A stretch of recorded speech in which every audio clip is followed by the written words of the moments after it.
Merci beaucoup. Thank you very much.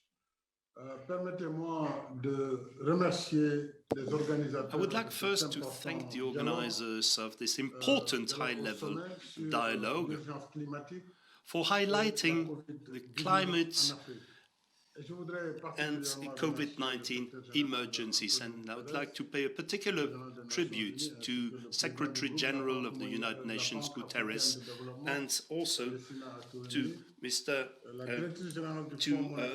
President of the African Development Bank again, for their commitment also. I would like also to thank wholeheartedly Mr. Ban Ki-moon, the former Secretary General of the United Nations, and also I would like to thank the CEO of the GCA, Mr. Verkooyen. Thank you very much to all of you. Climate emergency. It is extremely important for me to highlight how important the impact of climate change is on the African continent. The African continent is now the prey of droughts, of desertification, of flooding as well. We see our biodiversity that's being destroyed. But also we see that deforestation is progressing. These are many factors that harm the fragile balance of biodiversity. Africa also is hit the most by climate change also, much more than it contributes to climate change in terms of contribution to gas emissions, for example. This is the reason we all talk about the Africa Adaptation Acceleration, and particularly about the Africa Adaptation Acceleration Program. I would like also to pay a tribute to all the previous speakers who have highlighted the importance of the financing of adaptation policies in Africa. Without funding, unfortunately, we won't be able to achieve much, and we won't be able to keep our promises. The Paris Agreement is there to remind us of this true and sad reality. But Africa wants to bring its contribution, its response, and I would like also to insist on the response of Senegal on climate emergency. The government has deployed intensive efforts in the framework of a program that we do share with 10 other countries from the Sahel region. This is an initiative that I think is extremely valuable.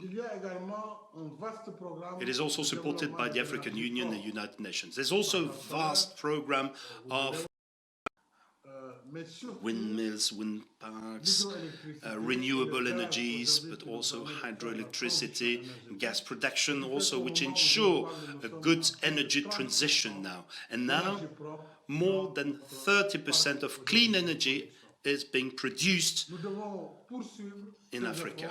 We need to pursue this effort. We need to continue and intensify this effort, but in order for our commitments to be kept and our promises to be kept, we need more funding, we need more financing. And I would like very, very quickly also say a word about the COVID-19 crisis in Africa. I would like just to highlight how devastating this pandemic is in our continent.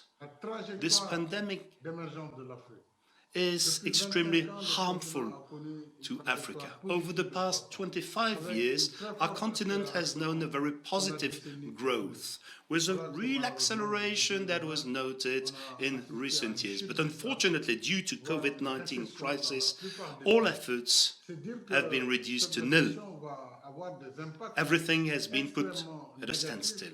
This means that the COVID-19 crisis will have an extremely harmful impact on our economies, on our societies. It will lead to more problems, to deeper problems in all our countries, and we need to be aware of the true consequences of this pandemic on our continent and on fertility as well.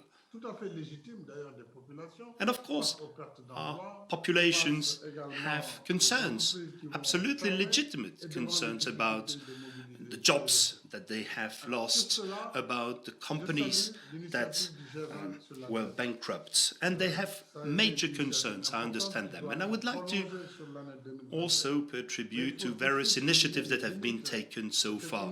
They were very generous, Mais qui ne permet pas very d'assurer helpful, but des unfortunately this first initiative was not sufficient to ensure an economic recovery on our continent. l'émission de DTS avec le Fonds monétaire And obviously, qui nous permet the d'ailleurs tous monetary funds also, its initiative, helped us to increase our own contribution. We also are perfectly aware that our own contribution will not be enough, and therefore I would like to call upon everyone to dedicate more budget to fund recovery plans and growth in Africa that will ensure the stability of our continent. To conclude, you cannot speak of the COVID-19 crisis without mentioning the vaccination issues. There are a number of interesting initiatives, like the AVAX initiative. But I think this is a first step. Now we should help African countries to access more vaccines, to receive more vaccines. We need to make things concrete. This is what I wanted to repeat, and I wanted to insist on in terms of access to vaccination. Vaccines need to be made available in large volumes, in large quantities, and also this will help us better face the COVID-19 crisis. This is what I wanted to say, this is the message I wanted to convey, and I wanted also to thank you very much on your kind attention. Thank you.